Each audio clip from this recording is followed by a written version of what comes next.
This is Committable. I'm Jesse Mangan, and in this episode, we're talking about assisted outpatient treatment or involuntary outpatient commitments. And I'm very lucky to have with me here Elizabeth Rich. Elizabeth, do you want to introduce yourself? Say whatever you want about who you are and the type of work you do. Sure. Thank you, Jesse. I'm an attorney. I've been an attorney for 40 years, primarily practicing business law until 2018, and that's when I began representing people who were subject to involuntary civil commitments. It was a world that I really was not aware of until 2018. But since then, I've represented more than 80 clients and encountered a lot of different people in a very difficult situation. The mental health law world can be really difficult to navigate, even for someone experienced in other types of law. So, when did you really first encounter outpatient commitments, and what was it like when you first learned about this concept, these systems, and how they operate? I first learned of it when my son Andrew became involved in the involuntary commitment system, and that was in May of 2017. I was at that time a concerned parent, as I'm sure some of your listeners might be. It's upsetting and frightening to be the parent of someone who is experiencing a mental health crisis, as it's labeled, and I was one of those parents. So initially, I was very supportive of what I saw as helpful government intervention to try to address my son's needs. As an attorney, however, I soon became appalled at a system that I knew nothing about until 2017. I didn't know there was such a thing as involuntary civil commitment. I didn't know what it was. And when I observed the process being applied to my son, I was shocked at the due process deprivations. I was shocked at how he was being treated in what I saw as what I came to see as a severe deprivation of civil liberty. That was my baptism by fire into the system. It seems like there is sort of two perspectives there. One is the parent, maybe desperate, trying to help someone they love deeply. And then there's the attorney, the legal mind. From the legal perspective, when did you first start thinking maybe something's off about these due process protections? Was there a point where your legal training sort of kicked in? Was there a voice in your mind? Yes, but I think the mother instinct kicked in first. So initially, my son was arrested. He was swimming in a river without clothes on, and this was in Wisconsin in May of 2017. As it happened, it was May 8th, which was the anniversary of his deceased father's birthday. So he was swimming in the river without clothes on. He swam about a mile downriver, got out, and he related to me later. He realized at that point this was perhaps not his best idea. It was cold. It was Wisconsin in May. He didn't have any clothes on. His clothes were a mile upriver, along with his wallet and keys to his truck. So he wasn't sure what to do. But in Wisconsin, we're helpful sorts, and he decided to see if he could find some help. So he saw a light on in a caretaker's cottage. He wound up in the parking lot of a golf course, and he walked towards the light with the intention of asking for help. The caretaker was alarmed at seeing a naked person in the parking lot and called the police. Nakedness upsets most of us as a society. It's frowned upon. We're not used to it. So the response to that call was to send 5 squads from 3 municipalities, the county sheriff, and the state police. Those 5 squads surrounded my son, and at least 5 officers were present, probably more. They confronted him, and he was startled and afraid. He raised his hand as he related it when they reached out to grab him. He raised his hand back, not with a fist. No one alleges there was a fist or anything like that. But in response, he was tased by the officers 6 times and found himself on the ground, handcuffed. After he was handcuffed on the ground, he was injected with 400 milligrams of ketamine by the EMTs who were also present.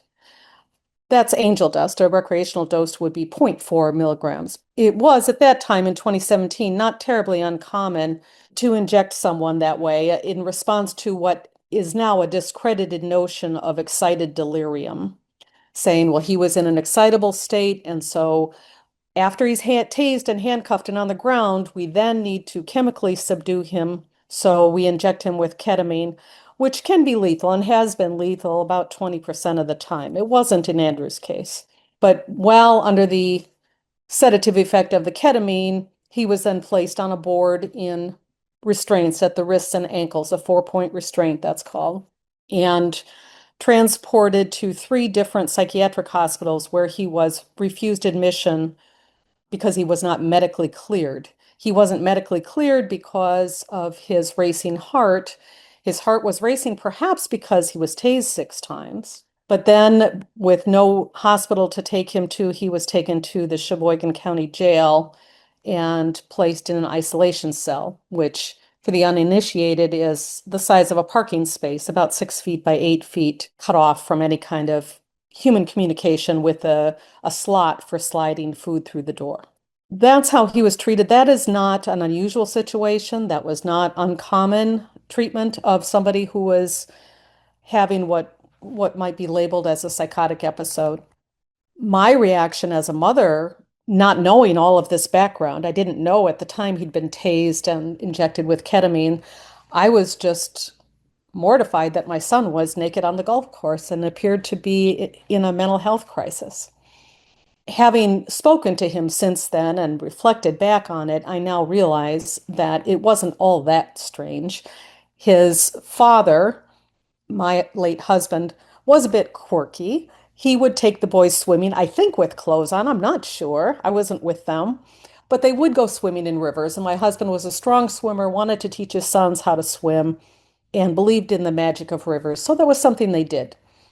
And on his father's birthday, he was thinking of his late father and was inspired to take this swim.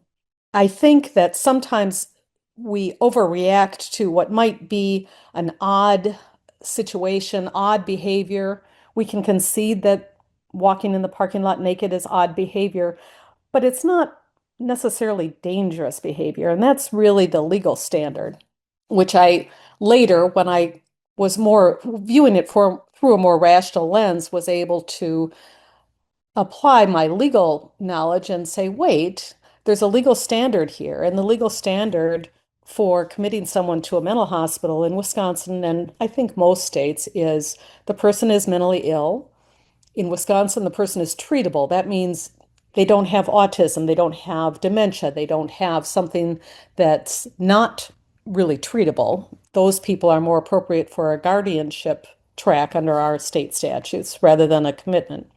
So you're mentally ill, you're treatable and dangerous. I think sometimes we misapply that standard, and certainly I saw it with my 80 plus clients. Behavior that's sometimes just a little bit out of the ordinary is classed as dangerous. And what it's come to, the state that it's come to, I think, across the country, is that then justifies a massive deprivation of civil liberties that includes forced incarceration, forced medication, and all manner of what I perceive as pretty barbaric behavior, like the 4-point restraint, putting someone on a board with leather restraints at the wrists and ankles. I think someday we'll have those boards in museums as relics of barbaric practices long past. What was it like coming from, I suppose, a theoretical understanding or hope of how a system would work, and then now as you've had this baptism by fire with the mental health law profession, and you've been representing people for a few years, what has it been like to see, I guess, what I would describe as the clash between the way people think the system should work and the way it actually works in practice? It was a real shock to me. The first shock was attending Andrew's hearings as a spectator rather than a lawyer. What I saw was I actually retained attorneys to represent him, and what the attorneys told me when I hired them here in this small town where all the attorneys know each other, they said, Elizabeth, we don't win these cases. And as I'm paying their retainer, they're telling me this. And it's true, they very rarely did. I think part of that is sort of a paternalistic attitude from the judiciary, as well as the prosecution, and really the social workers, everyone involved in the system wants to help. And they perceive these people who are different, who have stepped out of the narrow corridor of what we label as normal, as needing help, and they're going to provide it. But we do have a system here, a due process system that requires notice and an opportunity to be heard. And we have laws, a legal framework, which I think is actually not too bad in that there are multiple safeguards of the liberty of the person that we're seeking to commit. I want to qualify that and step out of my point here. I qualify that by saying I think I have come to believe that it is very rare that any kind of involuntary treatment and certainly involuntary medication is necessary or helpful. But setting that aside, that's more of a scientific medical proposition that perhaps I'm less qualified to comment on. But from a legal perspective, looking just at what happens in the legal system, what happened to my son was my first observation of that. His attorney raised 6 constitutional points, all of which were dismissed by the judge summarily, without any discussion. Of course, that's not an issue. And instead, the doctor assigned to his case just testified about what happened on the night of May 8th, 2017. The commitment is reviewed at 6 months and then reviewed every 12 months thereafter. And I say that because that's the practical impact. The law is it's no more than 6 months for the initial commitment and no more than 12 months for subsequent commitments, but it's never less than the maximum. I've seen that once in my 80 plus clients. One time it was less than the maximum. So in my son's case, he was committed for the initial 6 months, then came before a judge, then was committed for another 12, and then another 12. Each time, the same doctor would testify before the court and say, this is what happened on the night of May 8th in 2017. And this patient does not think he's mentally ill and he does not want to take medication. Therefore, we have to continue the commitment. And each time, that was all it took, was the doctor to give his opinion that the recommitment was necessary. That's really not the way it's supposed to work. If all it takes is a doctor's opinion that a person should continue to stay under commitment, then we can just eliminate the judicial process altogether. There's no need for a court hearing. There's no need for a judge's input if he's not going to have any input. If all it takes is the doctors say so, then why are we even bothering? Isn't it just a sham? Yes, it is a sham. It is a rubber stamp. There is no doubt about that.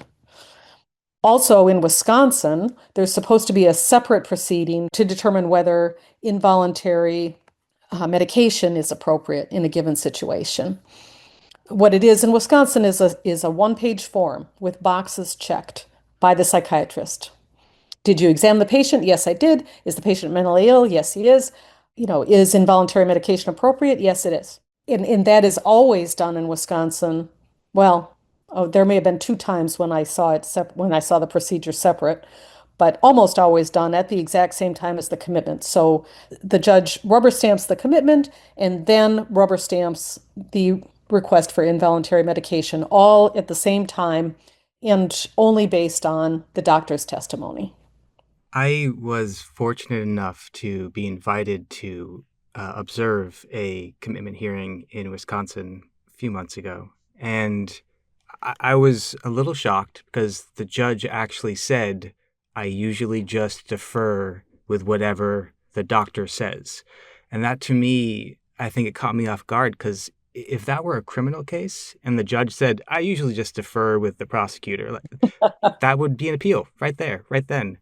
And so I think it's hard to communicate really why these legal protections are important because I think people view them as semantics. But the real reason is because if you don't take them seriously, if you don't really look at the process and the steps, each one very seriously, you will get a situation where one moment in time clinical opinion about a moment in time is repeated 6 months, 12 months, again and again and again. And I think that's the thing that's really hard for me to reconcile with is a system that captures someone at their worst and says, this is what you will be in this system forever. Right. That's absolutely true. And I mean, certainly that's true in the criminal context, right? I mean, we are keeping somebody where they were on their worst day. In the civil commitment process, I think it's even more disturbing because so often we're imposing a subjective standard on people of what appropriate behavior is. These are people who've not typically committed any crime. We might trump one up. In my son's case, we trumped up disorderly conduct and resisting arrest, which in a pure legal sense, it was not resisting arrest. It requires more than raising your hand up in response to an officer reaching out to grab you. That's not resisting arrest. But that was the charge, along with disorderly conduct, which could be anything, right? That could be yelling or swearing or anything. Typically, though, we don't pretend that it's about a crime. We say this person is mentally ill and dangerous. Well, how are they dangerous? Danger to themselves, that means suicidal or self-harm. Danger to others, that means homicidal or threat of imminent serious bodily harm. Or we get into the less well-defined standards of inability to care for oneself. In California, it's called a grave disability. In Wisconsin, we have three different standards for that, all of which are pretty loosely defined. And you don't have to be a danger to anyone. You don't have to really be a danger to yourself. You just have to be disheveled. Or one case I had was a young man wearing shorts in the winter, carrying a shovel around. Now, anybody who watches a Wisconsin Packer game can see multiple people in the stadiums that are shirtless and wearing shorts during a Packer game, painted up with green and yellow paint. I don't think we're putting all of those people in mental institutions. So it seems to me that really that's a pretext. Dressed inappropriately for the weather is a common refrain that I see for locking somebody up, incarcerating them as being unable to care for themselves appropriately. And we've come to a point, I believe, where we have allowed the system to exert paternalistic control where it's not appropriate to do so.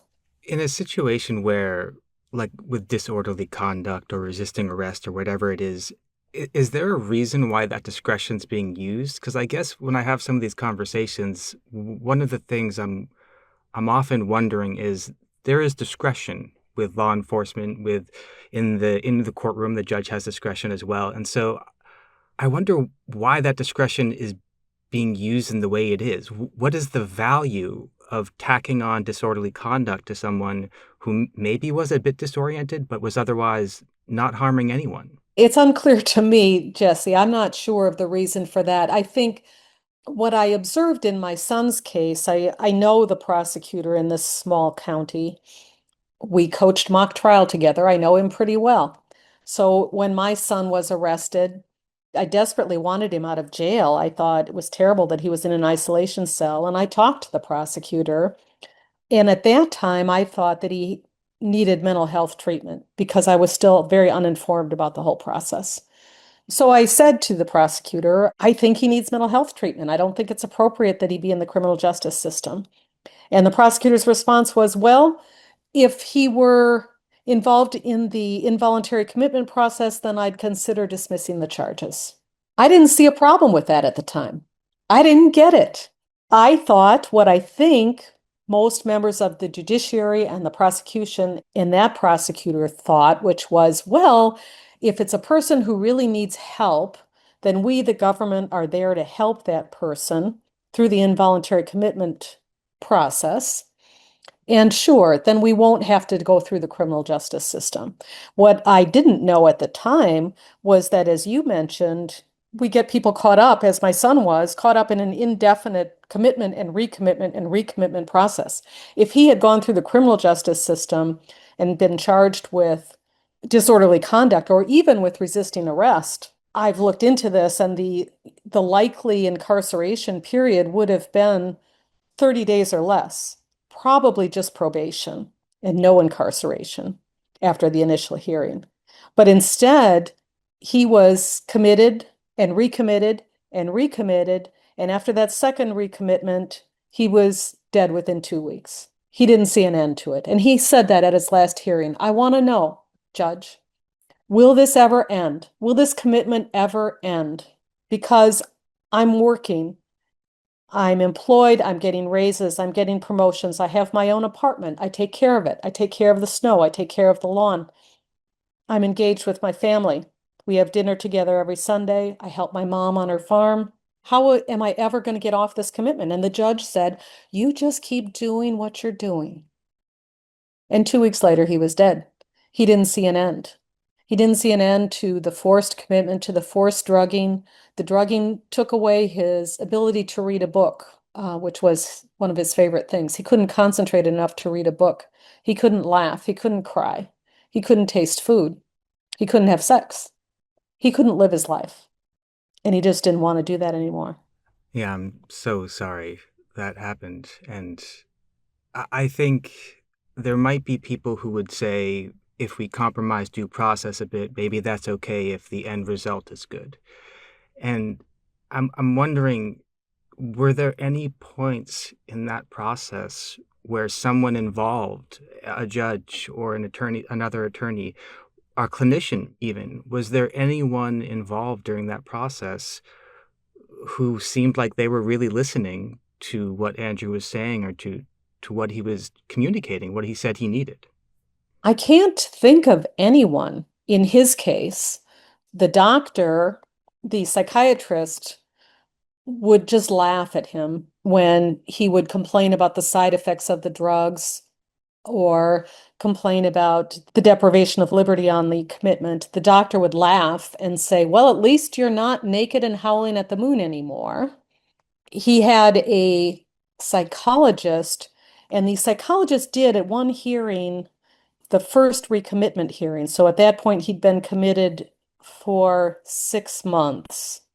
And his lawyer noticed in reviewing they are required by law to meet as a committee every 3 months to discuss whether a continuation of the commitment is appropriate. And they would be the social worker, the psychologist, and the psychiatrist.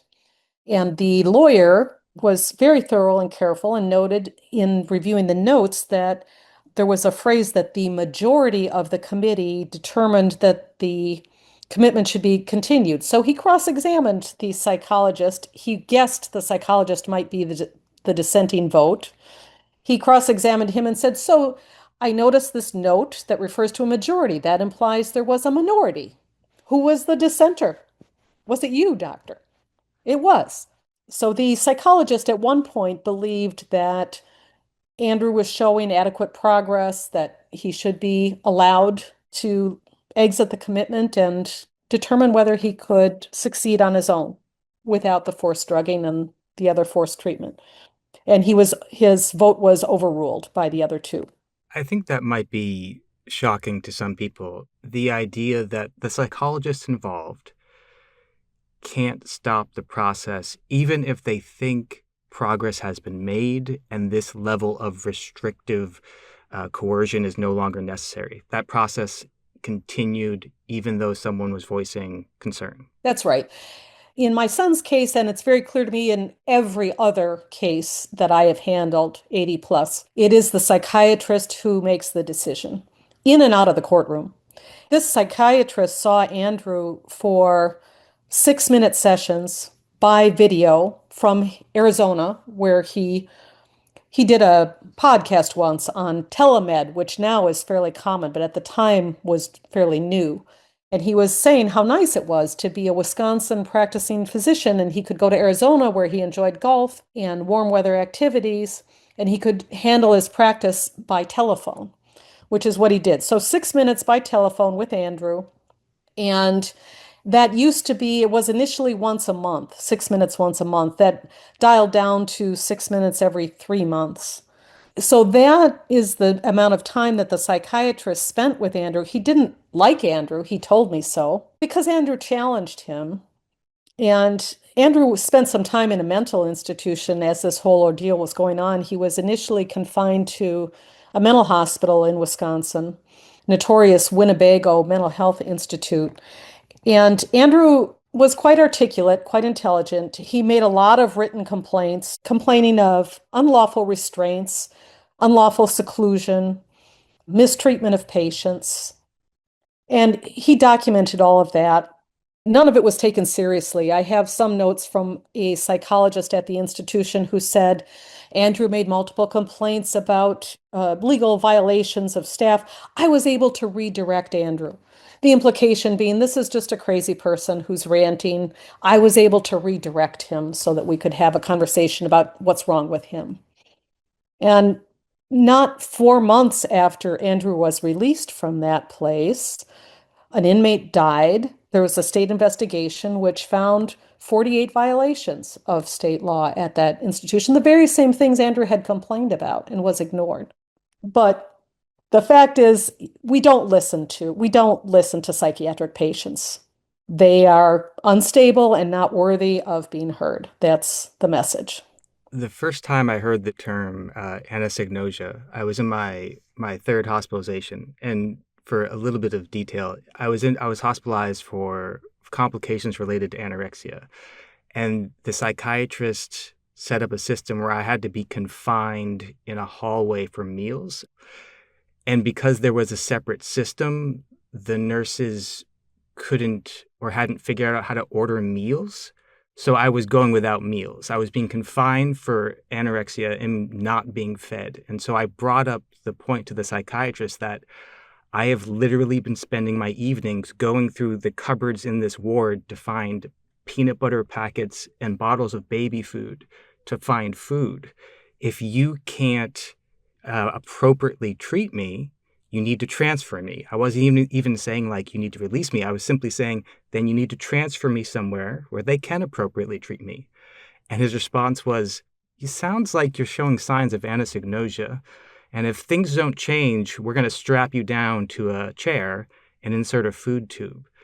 And I I think I think even if you, for people who may have had a positive experience with treatment, may have had a positive experience with inpatient treatment or outpatient, it has to be understood when you're talking about these policies that there isn't a clear safeguard for that sort of discretion, that sort of opinion, that sort of culture, the clinical culture, where a psychiatrist can say, sometimes they can say some really alarming things and people just comply with it because that's the system they're in. Well, that's right. And I've heard it time and time again from judges who say, I'm sorry, Mr. Smith, I can't second guess the medical expert. I'm not a medical expert, he is, and his opinion is that this commitment needs to be extended, and that's what I need to do. To which I again say, where is the due process in that? It is not the province of the judge to simply accept at face value any testimony that's offered in any case before him, civil or criminal. But that's what we do. The doctors in this country are so revered that their opinions go unchallenged. It's a system that needs to change. And particularly in Wisconsin, Wisconsin is the only state I have legal experience in as an advocate for people subjected to involuntary civil commitments. But in Wisconsin, we see the same names over and over again. These doctors, there's a cottage industry of psychiatrists who are professional testifiers. They do maintain a private practice, but when asked on cross-examination, how many times have you testified in these cases? Hundreds and hundreds. And it's a public record what they're being paid, usually not a huge amount, $2,000, $3,000 per case times 400 or 500 a year. It's very lucrative. And then you say, Doctor, how many times have you opined that the respondent in one of these proceedings is not dangerous, not in need of commitment? Ah, I can't recall. Well, let's take a guess, Doctor. 100? 10? 1? Can you name one time, Doctor? You know, I really don't keep those kind of records. You know. It's a broken system. It's an extremely broken system right now.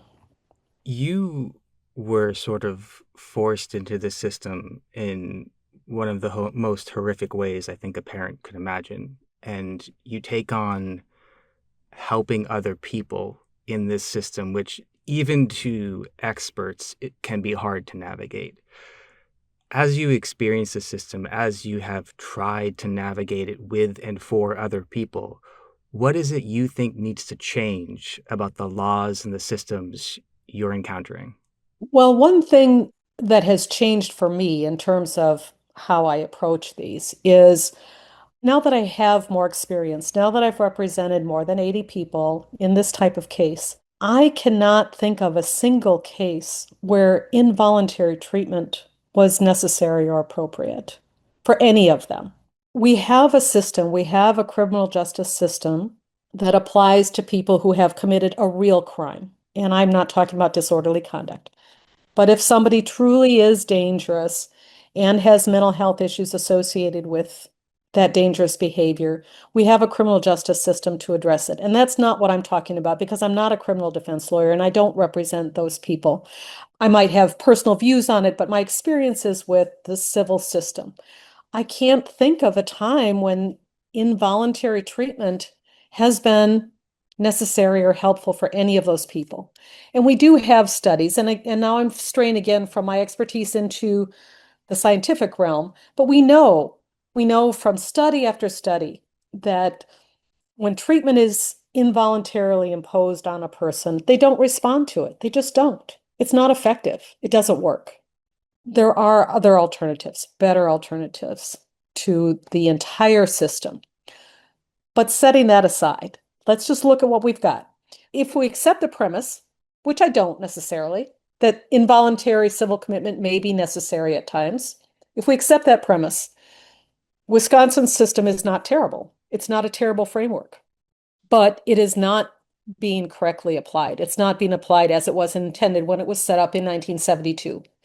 In 1972, Wisconsin led the nation in revamping the entire legal system as it addressed involuntary civil commitment. And that was with Alberta Lassard, a teacher from Madison, Wisconsin, who was, as they said, dressed inappropriately for the weather. She was in her nightgown in a Wisconsin winter, and she was hanging out of her second floor apartment window to escape what she thought was CIA operatives pursuing her. So she was hospitalized for that with no due process. At the time, that was considered crazy behavior, and you locked them up in a mental institution, and that's where they stayed, sometimes for years and years and years. She, on her own, filed some legal paperwork and eventually got herself an attorney, and she challenged that. And thanks to her, Wisconsin implemented the system, essentially what we have now. It's been eroded over the years. It was stronger in favor of respondents at the time in 1972. It's been eroded over the years. And we have sort of a pendulum that we've seen swing back and forth in terms of restrictive and less restrictive for people termed mentally ill. But what emerged was Wisconsin's framework, which compared to some others in the nation is not terrible because we have these standards. You must be mentally ill as determined by a medical professional. You must be treatable. So we can't incarcerate you indefinitely because you're autistic. You have to be dangerous. That's the big one. And that's the one that I think is more prone to abuse than the others. I will step back to the mentally ill one. I'm in the process right now of handling an appeal for a person who was in the prison system, but he was civilly committed within the prison system. And we do that sometimes in Wisconsin because it's easier to administer involuntary medicine to a person when you are in the civil commitment system than when you're in the criminal justice system. It's a different standard. So they will civilly commit someone, even though he's in prison, just so they can medicate him. I'm handling an appeal of one of those cases. And here, the person, they had to show the mentally ill prong. So the doctor says, well, he's schizophrenic. Well, doctor, why is that? Well, he's delusional. And how is he delusional? Well, he thinks that he has a lesion on his liver, and he thinks that he has kidney stones, and he's constantly talking about all the pain that that's causing him. Well, it turns out he does have a lesion on his liver, and he does have a kidney stone. So he's not delusional. He might be, in the worst case scenario, a hypochondriac. So the significance of that is just that he's not delusional. That's not delusional. He's right. So the whole diagnosis of mental illness is flawed.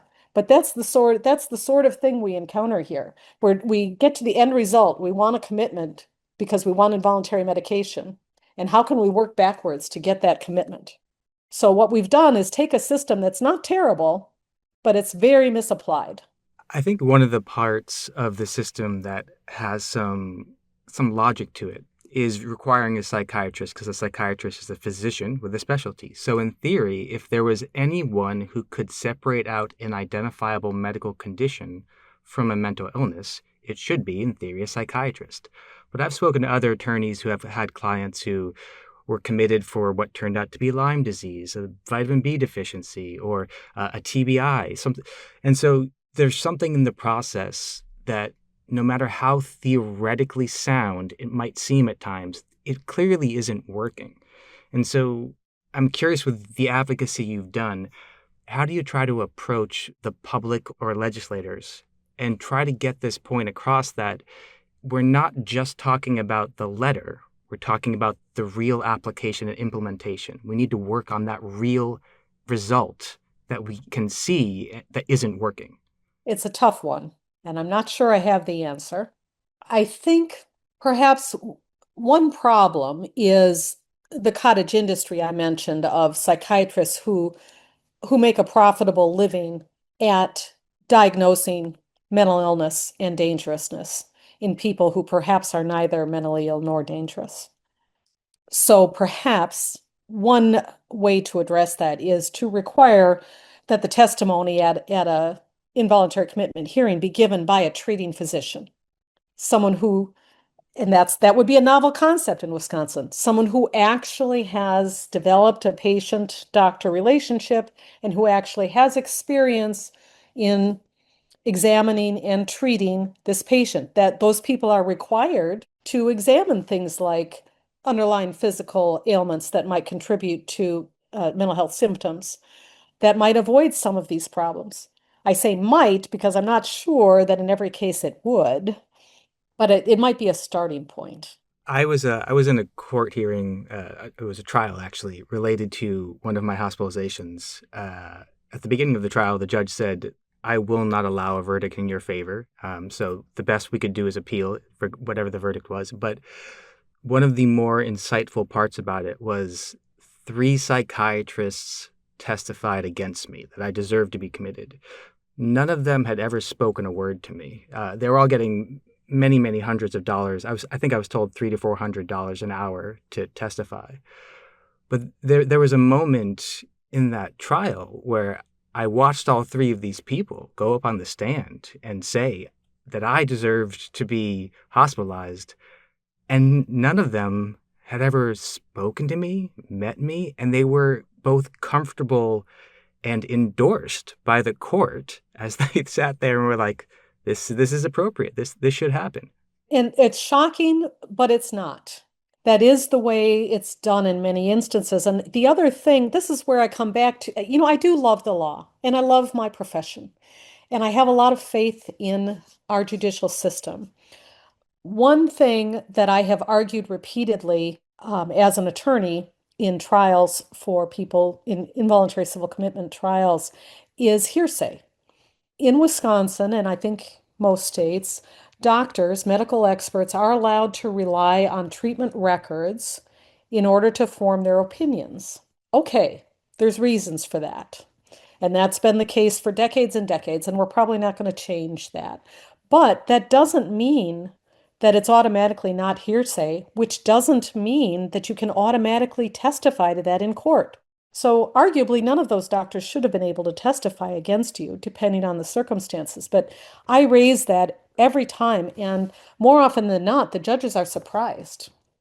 What? Well, he's a medical professional. Of course, he has to look at treatment records and he can form his opinion. Yes, he can, Your Honor, but he can't speak about it in this court if it's hearsay.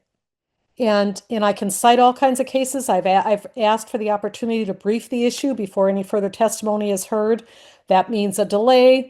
And that means messing up the court schedule. So sometimes it's denied, but at least I've created a basis for appeal. Appeals in Wisconsin are successful about 13% of the time. Every once in a while we win, not too often. But I'm trying to forge this territory, and I'd like more attorneys to do the same. I think what I observed as I started taking these cases in Wisconsin, they're appointed through the public defender, which at the time I started taking them in 2018 meant $40 an hour, the lowest in the country in Wisconsin. Not many lawyers want to do that. First of all, they don't want to work for $40 an hour. The only ones who do, many times the only ones who do, are just out of law school trying to learn from the system. They're almost always dedicated. Some public defenders, professional public defenders, are the best, most dedicated lawyers I know, but they can't handle all the cases, so they have to appoint them out to private bar attorneys like me, who take them for an hourly rate. And many people don't want to take cases for people who are designated mentally ill. That's scary. It scares all of us. That's why we let this treatment go on, I think, is fear. The fear-based legislation never works out well, but it's unfortunately very common. And I think that's one of the reasons I decided early on. I registered as a lobbyist and I wanted to make meaningful change to the laws, and I didn't get anywhere. I didn't get half a step forward. And I realized then that legal system, as far as the legislature is concerned, was too entrenched, too many well-entrenched financial interests. There's the pharmaceutical industry, there's the Department of Health and Human Services, which, as I look at my property tax bill in Wisconsin, gets a bigger piece of the pie every year, and now is the biggest piece of the pie in terms of where my tax dollars go. It's DHS, Department of Health and Human Services. There's just too much money at stake to affect meaningful change at the legislative level, I found. We had a commission designated in Wisconsin to do that in 2014. They spent 3 years working on it with all the stakeholders from all the different legal and medical and social divisions, and they came up with nothing. They agreed on nothing, no change, zero, nothing happened. So I have found more success through the legal system, not so much through the judiciary as through the public. What I found, what I was told in my public defender training was, don't go for a jury trial. Juries are going to be scared of the mentally ill and they will find against you. I found that's not the case. I find that juries are quite smart, that they know what they're doing, and that if presented with the law, they will make a fair and reasoned determination. So I ask for a jury trial every single time, to the great irritation of judges, prosecutors, social services. But I find that as much as I respect the judges whom I know and interact with every day and are friends with in many cases, I find that more often than not, their minds are made up before one word comes out of my mouth. And it's not out of any malicious intent, it's the opposite. They want to be helpful. They think this is a person in need of help. And I don't, for one thing, I don't want to be that judge who releases somebody who then goes on to do something violent, a Kendra's Law kind of person. I don't want to be that judge. And I also genuinely think that this particular individual in front of me needs help. They're naked. They're obviously troubled. They're somebody who I think we have a system and we have medication that can help. I've heard judges say from the bench, it's just like someone with diabetes who needs insulin. You are that person. You're just like that person. You need medication for life. It's something that's been so entrenched in our national psyche that we have come to believe it.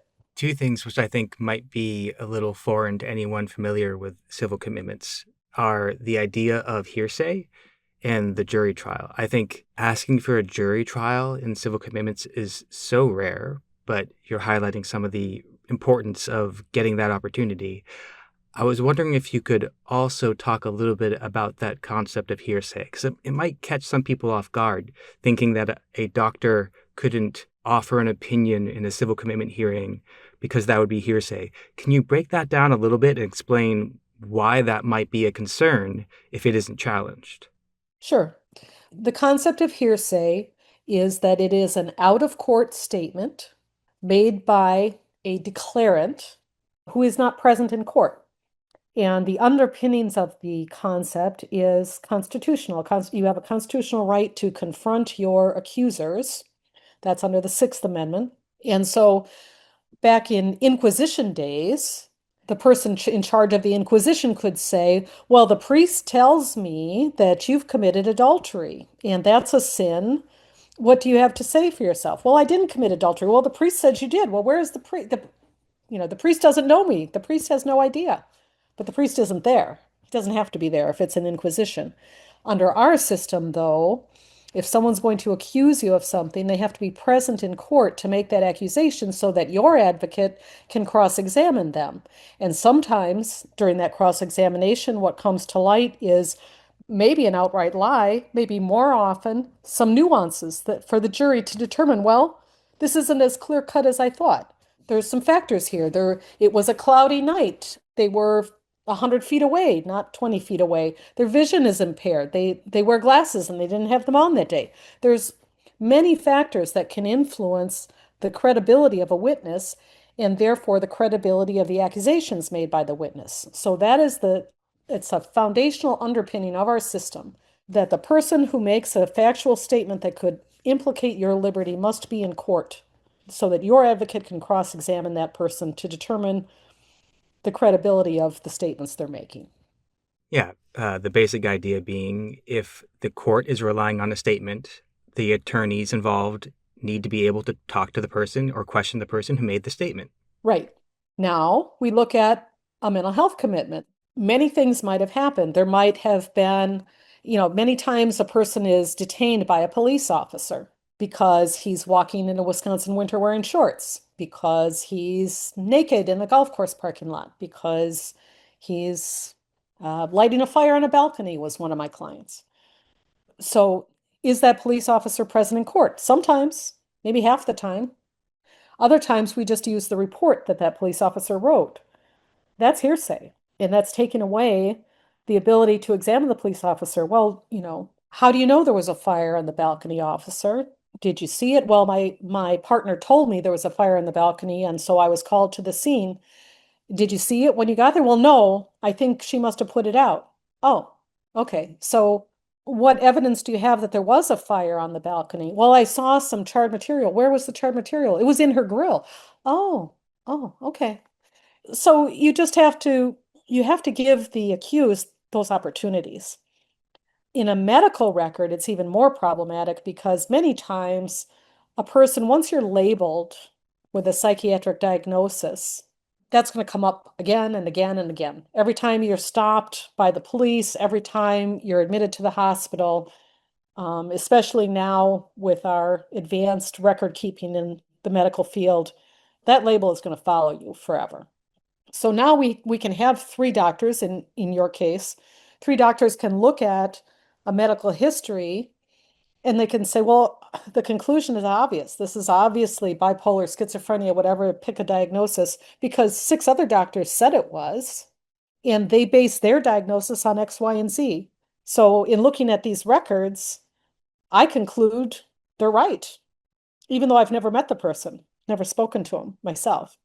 Well, I say that turns our notions of civil liberty on their head. And, there's no presumption of innocence there. Of course, that's a criminal justice concept, but there is a presumption in a civil commitment case that the government must prove their case. The respondent isn't supposed to have to prove anything. It's the government that has to prove that you're mentally ill and dangerous.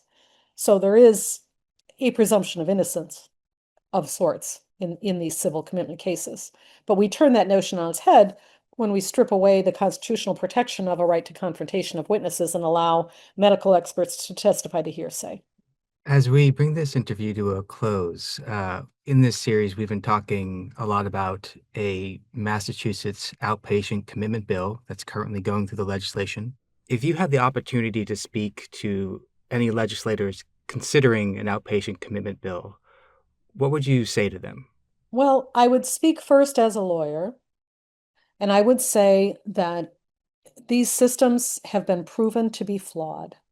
And before we embark on a law that would expand them even more, we need to address those flaws and make sure that we are adequately protecting the civil liberties of people that we are subjecting to this very serious deprivation of liberty.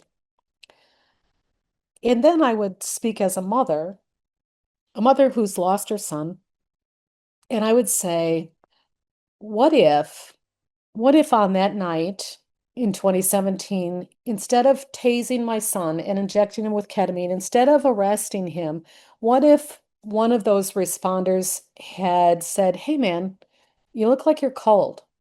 You want a blanket?" And what if they had given him a blanket and helped him wrap up in it and walked him back up the river to find his clothes and his car keys? And that had been the end of it. Then my son might be alive today. Thank you for sharing that. Is there anything else I haven't asked about related to commitments to mental health law that you think is important for people to know?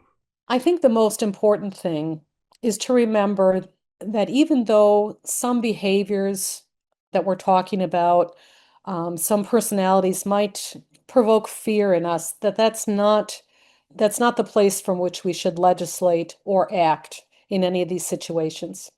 That really what we need is kindness and compassion and understanding.